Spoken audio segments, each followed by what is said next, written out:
Hello नमस्कार साथियों, मैं आपका साथी संजय रतिवाल। मैं आप सभी का हमारे YouTube प्लेटफॉर्म द्रोणा पीसीएस पे स्वागत करता हूं। आशा करता हूं आप सभी स्वस्थ कुशल मंगल होंगे। हम पढ़ रहे थे राजस्थान कला एवं संस्कृति के अंदर संत संप्रदाय। कुछ हद तक हमने संप्रदाय देख ली थी। उसी कड़ी के अंदर आज आगे चलते हैं। आज पढ़ेंगे रामानंदी संप्रदाय।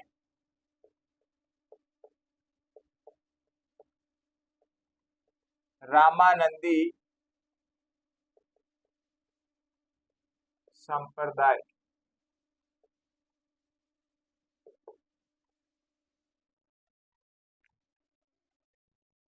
रामानंदी संप्रदाय के अंदर सगुण भक्ति के उपदेश दिए गए थे। रामानंद संप्रदाय के अंदर वह व्यक्ति है जिन्होंने सगुण भक्ति के उपदेश दिए हैं, लेकिन इसी संप्रदाय के निर्गुण भक्ति के उपदेश देने वाले भी संत है। वो संत देखते हैं कौन सी।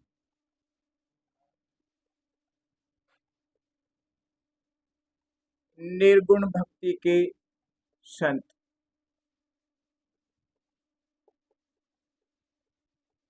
संत पिंपा जी व धन्ना जी जो है, ये दोनों व्यक्ति रामानंदी संप्रदाय से संबंध है, लेकिन इन दोनों व्यक्तियों ने निर्गुण भक्ति के उपदेश दिए, निर्गुण भक्ति के लिए कहा। लेकिन रामानंदी संप्रदाय जो है, इस संप्रदाय के अंदर सगुण भक्ति के उपदेश है।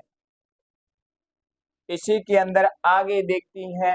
और ये जो रामानंदी संप्रदाय है, इसके राजस्थान के अंदर दो प्रमुख मुख्य पीठ है राजस्थान में। एक तो आती है गलता जी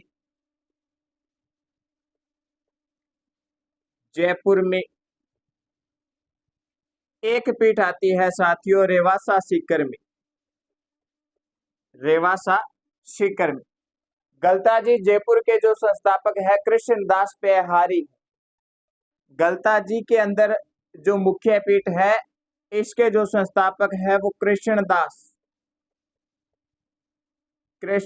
जी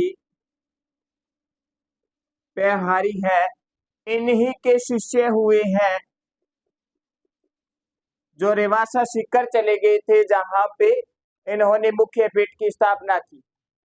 अगरदास जी रेवासा में स्थापना करने वाले कौन है? अगरदास जी है। कृष्णदास जी पेहारी के शिष्य है। पे मतलब होता है दूध, हारी मतलब दूध पीने वाला। कृष्णदास जी जो है दूध पीते थे केवल। रामानंदी संप्रदाय के अंदर भगवान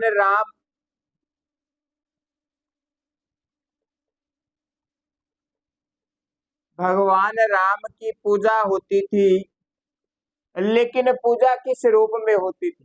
भगवान राम की पूजा रसिक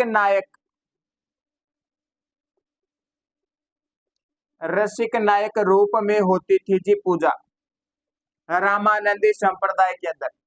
ये कहते हैं हमारे भगवान राम जो है वो भी रोमांटिक है, प्रेम मोहब्बत वाले हैं, इनकी भी कहानियां हैं।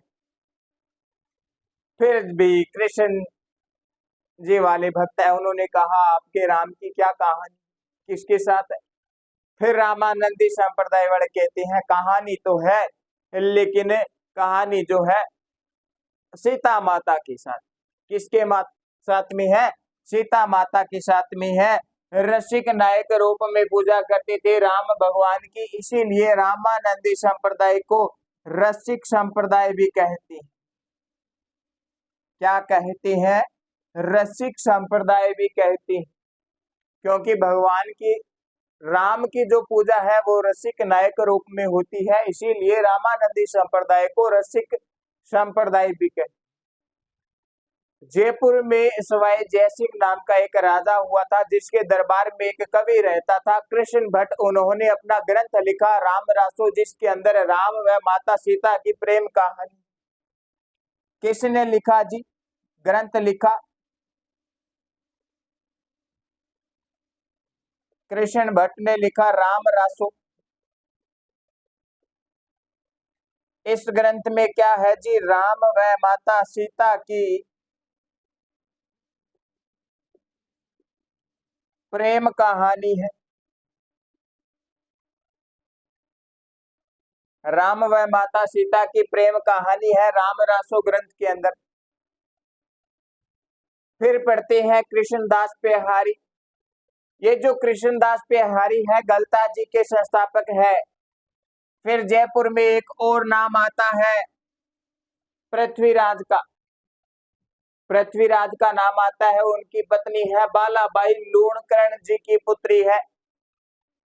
जो लूणकरण हमने मालदेव के समय में पढ़ा था वो ही लूणकरण है। पृथ्वीराज, इनकी पत्नी है बालाबाई। इन दोनों ने कृष्णदास जी पे हरि को अपना गुरु बनाया था।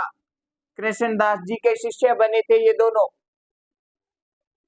ये जानकारी जो है रामानंदी संप्रदाय की है। इसके बाद में हम गलता जी नाम आया है तो थोड़ा इस नाम पे भी चर्चा कर लेते हैं।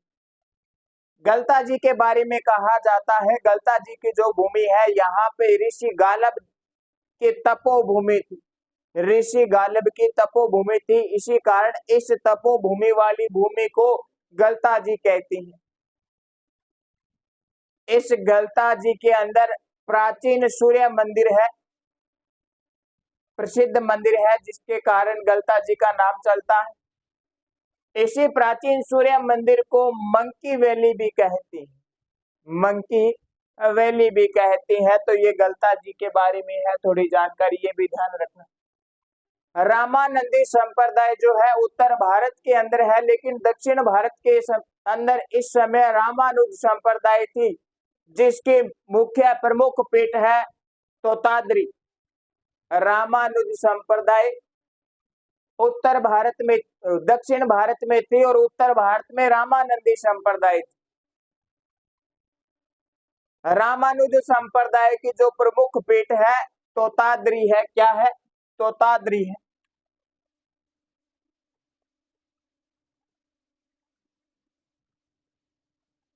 तोताद्री है, दक्षिण भारत में है। लेकिन उत्तर भारत में रामानंदी संप्रदाय है।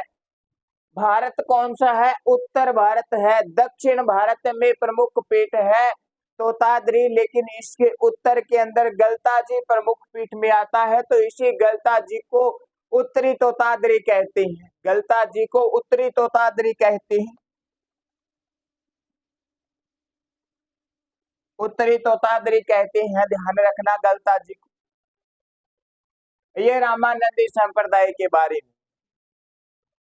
दोबारा देखो, निर्गुण भक्ति के संत हुए हैं रामानंदी संप्रदाय की है संत पीपा व धना। इन्होंने निर्गुण भक्ति के उपदेश दिए हैं, लेकिन ये जो रामानंदी संप्रदाय है इसके अंदर सगुण भक्ति के उपदेश हैं।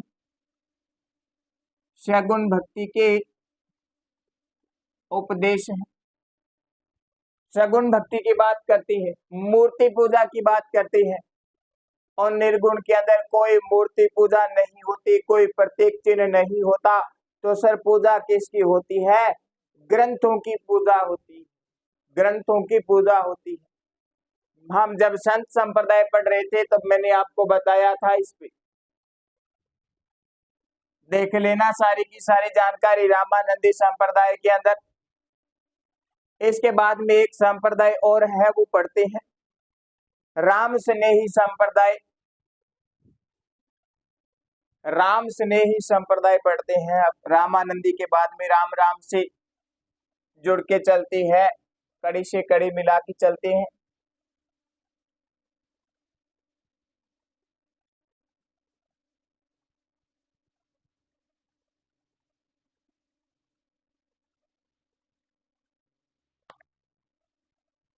कौन सी संप्रदाय है जी? राम स्नेही संप्रदाय।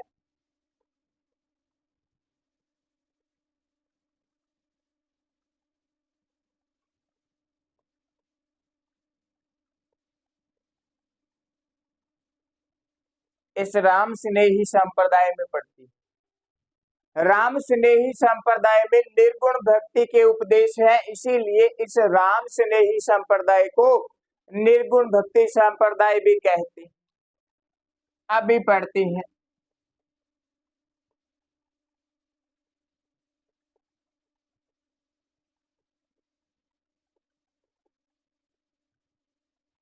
निर्गुण भक्ति संप्रदाय, राम स्नेही संप्रदाय में क्या होता है? इधर रामानंदी संप्रदाय थी जिसमें मूर्ति पूजा होती है, ये राम स्नेही संप्रदाय है। रामानंदी संप्रदाय वालों ने कहा आपने हमारी जो कॉपी की है लेकिन उपदेश देते हो निर्गुण भक्ति की। राम स्नेही है तो राम जो है हमारा है, जैसे ही भगवान राम का नाम आता है तो हमारे मन में एक इमेज बनती है, बीच में भगवान राम खड़े हैं, बगल में माता सीता और एक तरफ लक्ष्मण जी खड़े हैं और नीचे बालाजी भगवान बैठे, हनुमान जी बैठे हैं। हमारे मन में इमेज आई तो ये निर्गुण कैसे हुआ? फिर राम स्नेही वालों ने कहा ये जो राम नाम है ये आप वाला वो राम नहीं है, ये जो राम नाम है ये आप वाला वो राम नहीं है, ये हमारे वाला राम है। क्या कैसे? कह रहे से तो राम हो गया, मैं से मोहम्मद हो गया। क्या हो गया? मैं से मोहम्मद हो गया। राम मोहम्मद है ये, जिसका सीधा कनेक्शन भगवान से है, ऊपर से है, कोई इमेज नहीं है। फिर कहा चलो ठीक है, जैसे भी है आपकी संप्रदाय है चलाओ आप। इस राम स्नेही संप्रदाय की 4 प्रमुख पीठ है, उसके बारे में बात करती है। 4 प्रमुख पीठ है हमारे राजस्थान के अंदर, उसके बारे में बात करते हैं। 4 प्रमुख पीठ कौन कौन सी है? एक तो शाहपुरा भीलवाड़ा के अंदर है, रेण नागौर के अंदर है, सिंथल बीकानेर के अंदर है, खेड़ापा जोधपुर के अंदर है। लिखते हैं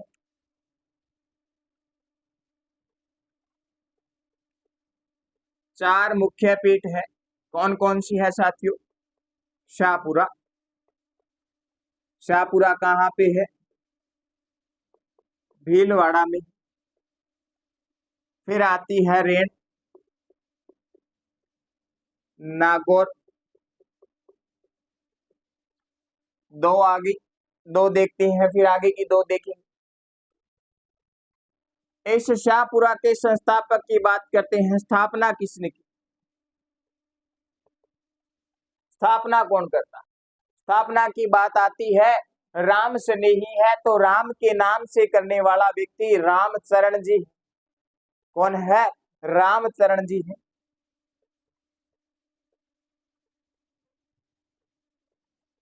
रामचरण जी क्या करते हैं जी? स्थापना करते हैं, राम से नाम है, निर्गुण भक्ति के उपदेश देते हैं। जैसे ही निर्गुण भक्ति की बात आती है तो निर्गुण भक्ति वाले अपना ग्रंथ लिखते हैं जिसमें उपदेश देते हैं। रामचरण जी ने भी एक ग्रंथ लिखा, कौन सा? बात करती अणभेवाणी, कौन सा ग्रंथ लिखा जी इन्होंने?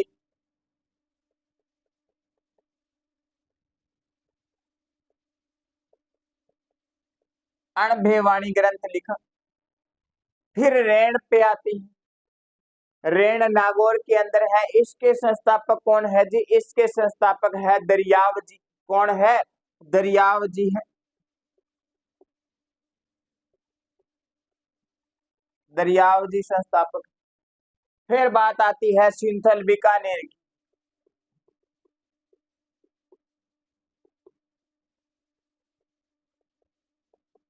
सिंथल बीकानेर में भी एक प्रमुख पीठ है जिसके संस्थापक है जी हरि रामदास जी। कौन है? हरि रामदास जी नाम है। लिखते हैं सिंथल के संस्थापक कौन है?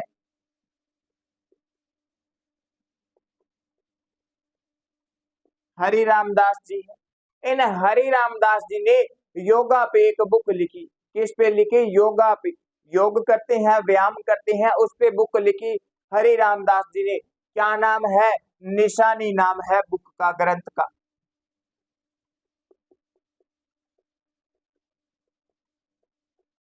निशानी। किस पे है जी? योगा पे है। ध्यान रखना, योगा पे बुक लिखी हरिराम दास जी ने, सिंथल बीकानेर के संस्थापक है, स्थापना की थी। यहाँ पे बुक लिखी निशानी योगा की बुक। इन्हीं हरि रामदास जी के एक शिष्य थे रामदास जी, जो जोधपुर खेड़ापा चले जाती हैं। कहाँ पे चले जाती हैं? जोधपुर खेड़ापा चले जाती हैं।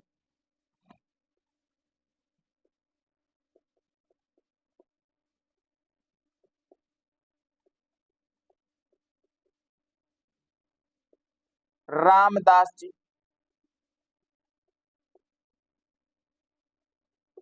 हरिराम दास जी के शिष्य है रामदास। और बात करें आगे, राम स्नेही संप्रदाय के जो सदस्य है, अनुयायी है, उन्हें उपदेश दिया गया, उनका ड्रेस कोड निर्धारित किया गया, गुलाबी रंग के कपड़े।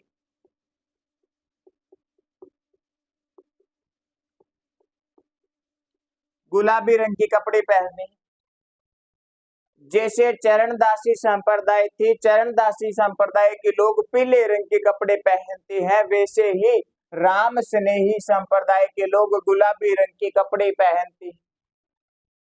राम स्नेही संप्रदाय के अनुयायियों का मेला लगता है। प्रमुख पीठ, सबसे बड़ी पीठ शाहपुरा है, यहाँ पे मेला लगता है, फुल डोल मेला। फुल डोल मेला कहाँ पे लगता है जी? शाहपुरा भीलवाड़ा में लगता है। कब लगता है जी? होली के त्योहार के अगले दिन लगता है, होली के नेक्स्ट दिन।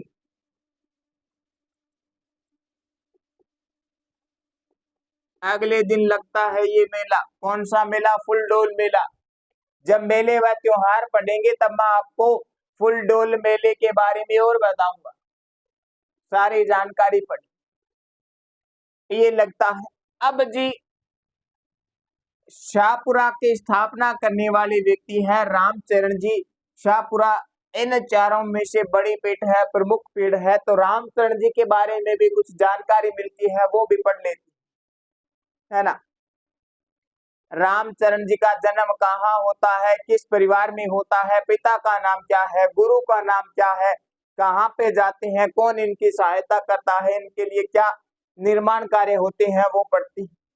तो ये चार पीठ आप एक बार देख लो, स्क्रीनशॉट लेना है तो ले सकते हैं। वैसे मेरे को आप पे पूरी उम्मीद है, आप साथ साथ नोट डाउन कर रहे हैं। अभी आगे चलते, किसके बारे में पढ़ेंगे? रामचरण जी के बारे में थोड़ी जानकारी और बटोरते हैं।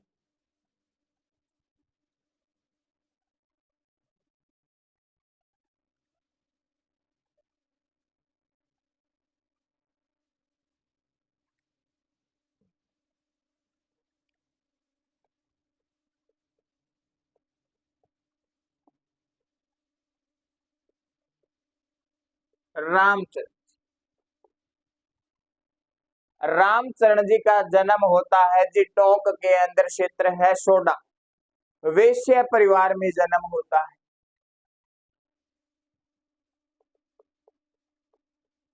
सोडा, टोंक, वैश्य परिवार में जन्म होता है, वैश्य परिवार में जन्म होता है। इनके पिता का नाम मिलता है बख्तराम।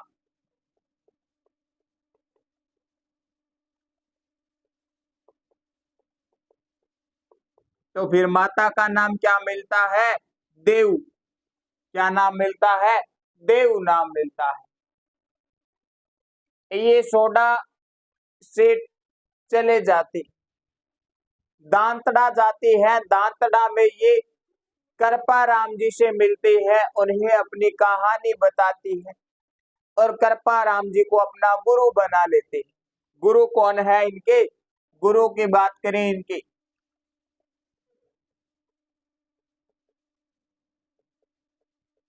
दांतड़ा में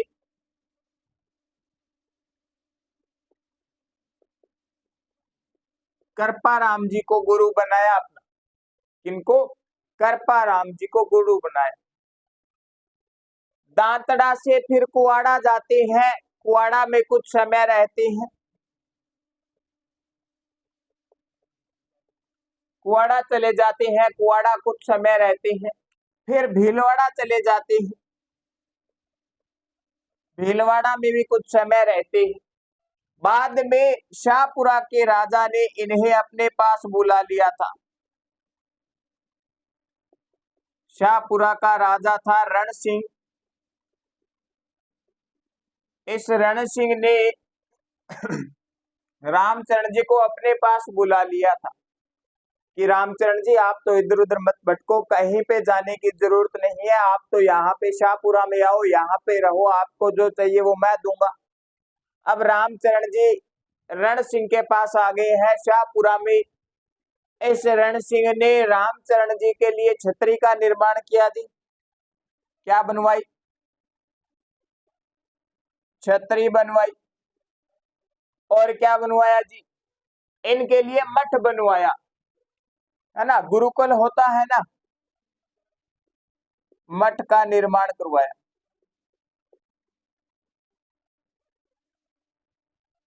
ये रण सिंह जी कहते हैं छतरी का निर्माण, मठ का निर्माण करवाते हैं रामचरण सिंह के लिए।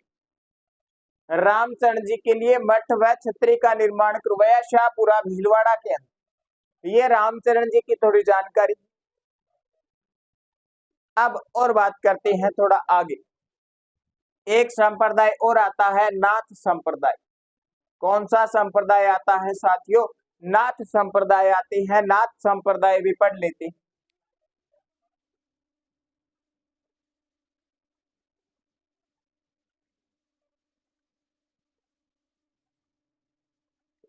राम स्नेही के बाद में क्या पढ़ेंगे? नाथ संप्रदाय पढ़ेंगे। महत्वपूर्ण बातें पढ़ रही हैं जो एग्जाम की दृष्टि से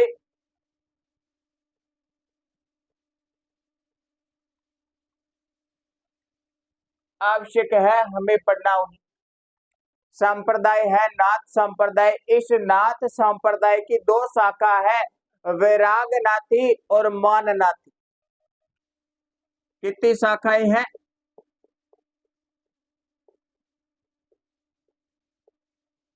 एक तो वैराग नाथी मिलती है, एक मान नाथी मिलती है, एक मान नाथी। इस वैराग नाथी की जो प्रमुख पीठ है वो कहाँ पे है? राता डूंगा पुष्कर के अंदर है।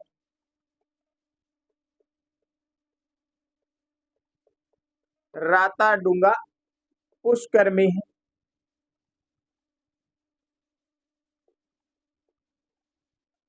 ये जो मान नाथी है ये महामंदिर में है, जोधपुर। महामंदिर जोधपुर। अब थोड़ा आगे पढ़, थोड़ा आगे पढ़ती। महामंदिर में पढ़ते हैं देव राजा थे, देवराज राजा थे जैसलमेर के, जिन्हें लोधरवा का राज मिलता है रतननाथ जी के आशीर्वाद से। इस माननाथी में देवराज जैसलमेर, इन्हें लोधरवा का राज मिलता है किसके आशीर्वाद से जी? रतननाथ जी के आशीर्वाद से।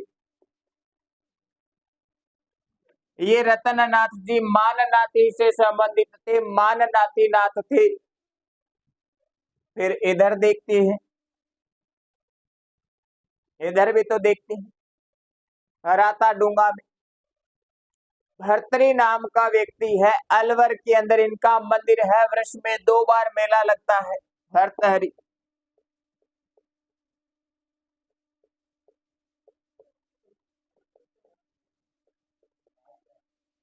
अलवर में मंदिर है और वर्ष में 2 बार मेला लगता है।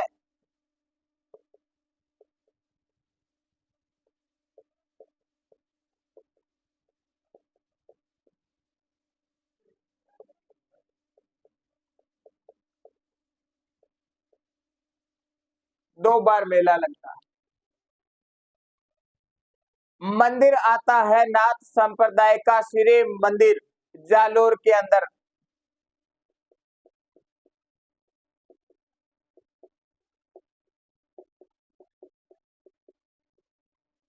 श्री मंदिर जालोर, ये थोड़ी बहुत जानकारी है जी।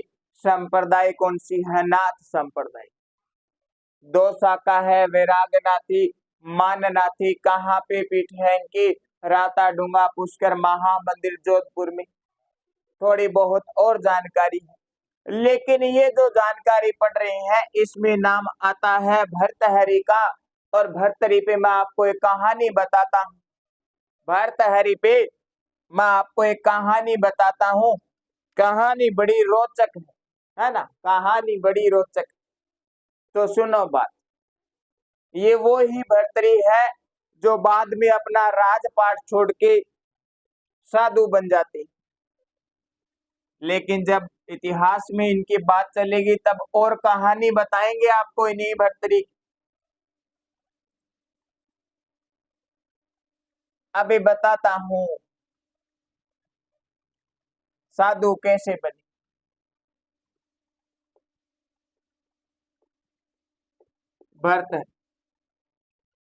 भर्तरी एक बार क्या करती हैं, जब ये राजा था, भर्तरी राजा है, भर्तरी राजा था। भर्तरी एक साधु के पास जाता है, संत महात्मा के पास जाता है। उसे जाके कहता है कि महात्मा जी आप तो मुझे ऐसा आशीर्वाद दे, ऐसा मंत्र जाप दे जिसे करने से मेरी उम्र जो है वो अमर हो जाए। मेरी उम्र जो मैं जो हूँ अमर हो जाऊं। महात्मा जी कहते हैं ना तो मेरे पास ऐसा कोई मंत्र है, न ही मेरे पास आशीर्वाद है, लेकिन अमर तो नहीं होगा, तेरी उम्र जो है वो लंबी हो जाएगी। अगर तू 100 साल जिएगा तो उससे भी ज्यादा जिएगा। मेरे पास एक फल है। साधु जी क्या कहते हैं? मेरे पास एक फल है, उसे खाने से तेरी उम्र क्या है? लंबी हो जाएगी। भर्तरी जी ने कहा दे दो, मुझे तो वो भी स्वीकार है, कुछ तो और जीऊंगा। अब साधु जी ने भी भर्तरी जी को वो फल था, सेब था, वो एप्पल था, वो दिया भर्तरी को। राजा भर्तरी वो सेब लेके आता है अपने राज दरबार में और आके अपनी रानी को बुलाता है। रानी का नाम है जी पिंगला। क्या नाम है? पिंगला। पिंगला को बुलाता है, पिंगला पास है। भर्तरी उसे कहता है क्या रानी पिंगला, मुझे महात्मा जी ने एक फल दिया है। क्या मैंने महात्मा एक फल दियो है? वो सेब है, तू ओ सेब खा ले, जो तेरी उम्र लंबी हो जाएगी। मैं तने देख देख के जीणो चाहूं। पिंगला ने सेब लिया। पिंगला ने लेके कहा मैं खा लूंगी, आप मुझे देख के जीते रहना। लेकिन पिंगला का भी थोड़ा चक्कर चल रहा था। यहाँ पे एक सैनिक था, सैनिक का नाम मिलता है असवपाल। असवपाल नाम का एक सैनिक। पिंगला और सेब ले आगे असवपाल ने दे दी। क्या असवपाल जी मैं थारू बहुत प्रेम करूं हूं, थे सेब खा लियो और सेब खाने का बाद में थारी उम्र लंबी हो जाएगी। मैं थाना देख देख के जीना चाहूं। असवपाल सेब ले लिया है। अब भाई असवपाल का यहाँ पे एक दासी है फूलवाड़ी। इंग सागा अफेयर चालते हुए असवपाली फूलवाली ने कहा क्या फूलवाड़ी तू तो ओ सेब खा ले, और सेब खाने पर तेरी जो उम्र है वह लंबी हो जाएगी और मैं तने देख देख के जीणो चाहूं। फूलवाड़ी भी सेब ले ले। फूलवाड़ी का ठीक है मैं खा लूंगी, तू मन देख देख के जी ले। फूलवाड़ी के भी डायरेक्ट कनेक्शन किससे है? राजा भर्तरी से है, दासी है ये। अब फूलवाड़ी वो सेब ले जाके वापस राजा भर्तरी ने दे दिया। क्या मेरे का ना वो सेब है? तो सेब खा लियो, ई सेब का खाना हूं थारी उम्र लंबी हो जाएगी, मैं था देख देख गिर जीणो चाहूं। राजा भर्तृका खा लियो मत, क्या मैं ताज बनावा की दिली मेरी मुमताज बेवफा है। तो ये जो कहानी है ये भर्तरी की है, और बाद में भर्तरी ने ये सारा सिस्टम देखा तो मोह माया त्याग दी, भर्तरी राज सिंहासन छोड़ के चला जाता है।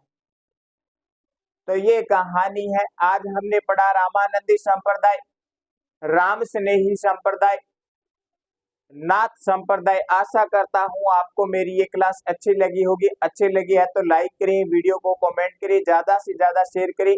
अगर आप में से किसी साथी ने हमारे YouTube प्लेटफॉर्म द्रोणा पीसीएस को सब्सक्राइब नहीं किया है तो सब्सक्राइब करें और बेल आइकन के बटन को प्रेस करें ताकि आपको आने वाले समय में क्लास के नोटिफिकेशन मिलते रहें। तो धन्यवाद साथियों, मैं आपका साथी संजय रतिवाल।